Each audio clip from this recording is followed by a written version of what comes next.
Very perceptive, my good sir. Shizune frowns at Misha, telling me that she probably wasn't supposed to admit that so readily. I wouldn't say that I'm happy with their attempts to get me into the student council, but I'm a little curious about what the student council does. I've never been on one before or even known anybody who was a member, so it interests me. I also kind of like Shizune and Misha, so maybe it wouldn't be so bad.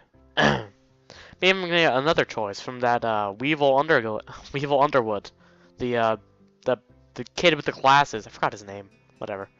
I don't even know if he has a name. Okay, Ichan, how about Risk? The game. Yes, I want to play Risk. I will play Risk. I will do it. I will dominate you at Risk. The game of world domination. I don't know.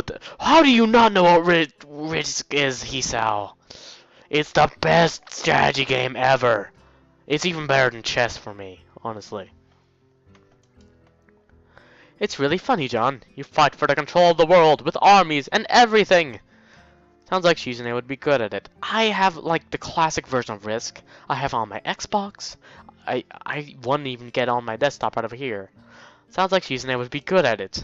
If you want me to play, we can. Oh my gosh, we can't play. Can we play? ... Ah, really, Shi-chan? We can play just for fun, He-chan. Shi-chan hasn't played in a long time, so if you want to, there's no strings attached. Well, okay. Okay, perfect. We'll see you after school. Yes, we're playing Risk. School in the student council room. Then He-chan. Wait, why there? Because that's where we keep the game, of course. The student council fights over who takes over the world. I grimace to tell them how much I do not like this, but it's more for show than anything. So in the end, I agree, but only after getting season 8 to, like, no. Wait, but it's 2 versus 1, because they're both trying to make me lose.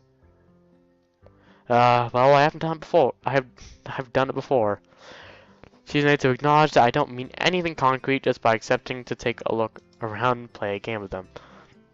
Lunch ends and we go back to class. If they let... Oh, she left again. If they let me play for real, I will love this game forever.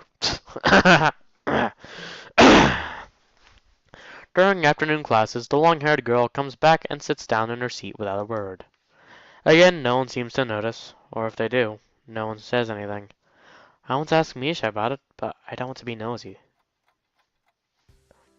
After school, Shizune and Misha quickly find me by the first floor lobby and latch onto me, covering each flank in case I might try to escape.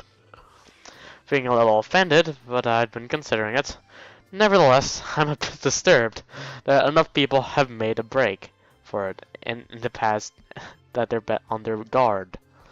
What's with the escort? This doesn't make me feel very comfortable. In fact, it makes me feel like a dangerous prisoner being transported to his cell. Who knows? What's wrong, He-chan? ... That's right. We're just going to play a game of Risk, remember? Remember? I don't know, Misha, this all seems a little sinister to me. I start thinking that when we sit down and play the game, you'll tie me down and torture me until I agree to join the student council. Well, that's highly unlikely, but still, for some reason, it just seems like it would be so plausible. Getting to the student council is as simple as turning 2 corners from where we started. What? That's it? This makes you guys being so on top of me seem a little silly. ... That's not true, He-chan. Shi-chan says that when their life is threatened, people have shown the capability to pull off superhuman bursts of speed. for a board game. I was about to say a children's card game, but that's Yu-Gi-Oh. For a board game, honestly, this is not my life. It's just a club. Maybe I don't even have to be here next year. Life is threatened. Her expression unchanging, Misha signs something amusedly to Shizune, who makes a baffling face and puts her face behind her back, looking pleased with herself.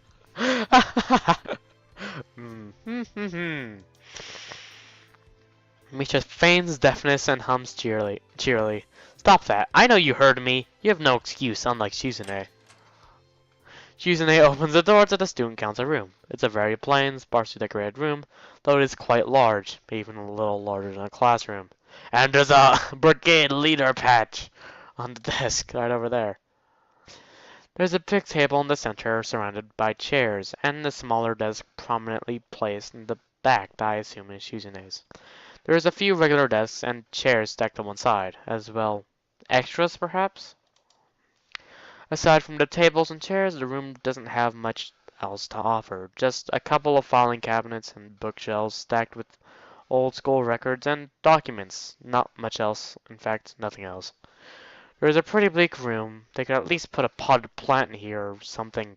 But the most noticeable thing that this room doesn't have is other people. Are we early? Dot dot dot.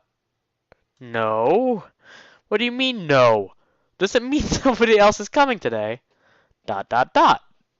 Yeah, that's right. Before I manage to ask why that's the case, Susan claps her hands together very energetically. Hee-chan, let's play Risk. Come on, you promised, didn't you? You have to. Ha ha ha. Okay. Do you want to know the rules? We explain to you while we set everything up. While Misha is talking, Shizune takes out what looks like a board game from behind one of the filing cabinets and throws it onto the table. I wonder what kind of version of it. Actually, this looks kind of interesting. After Misha spends a little too long for her liking running through the basics with a somewhat vague and confusing tutorial, Shizune cuts in and declares the game has started, with a decisive moment slicing her arm through the air. Shizune's aggressiveness is rubbing off onto me. I start feeling more competitive than I intended to be when I agreed to this. Did it? Halfway into the game, won't let me play! Halfway into the game, while I ponder how to defend against Shizune's assault from two fronts, it's obvious. You just, what's it called? You, like, transport troops from one place to another. You don't defend on all borders anymore. If you have any troops in the beginning and the middle of your continents, or whatever you have right now, territories, then you just move them out. It matters what rules you're really playing on, though.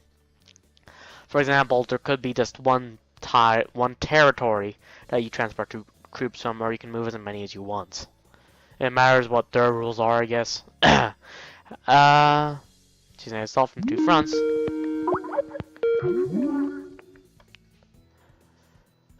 She breaks my concentration by drumming her fingers on the table to get my attention. Oh, tricks.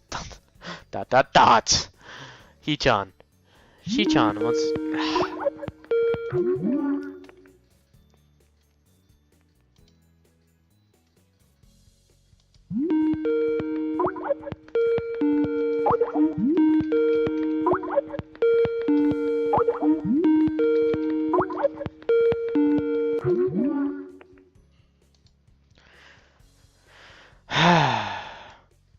He-chan. She-chan wants you to know that you're taking too long to make your move. She-chan also says that she will let you keep Australia if you agree to join the student council. If you have Australia, then you should be able to win, you dingus. I thought this game was no strings attached. Just the fact that she would dangle that over my head as an offer means that...